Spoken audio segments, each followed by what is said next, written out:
negribi vairāk brīvā laika, tu gribi dzīvi, no kuras nav jāatpūšas.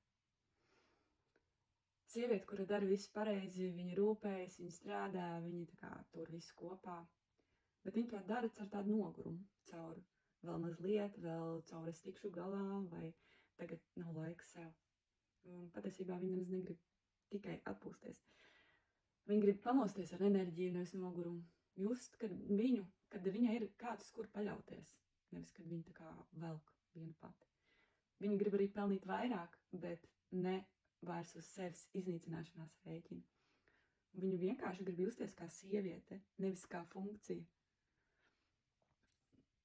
Jo šobrīd sanāk, ka viņa dod visiem, un sev paliek pāri tikai tas, kas paliek pāri. Tas jau nav tāpēc, ka atkal viņa darītu kaut ko par maz. Tieši otrādi, viņa dara tik daudz, ka sen vairs neatstāja sev vietu. Viņa dzīvo pēc modeļa, kuru viņa vienmēr ir pēdējā. Un šo modeli var pārprogrammēt.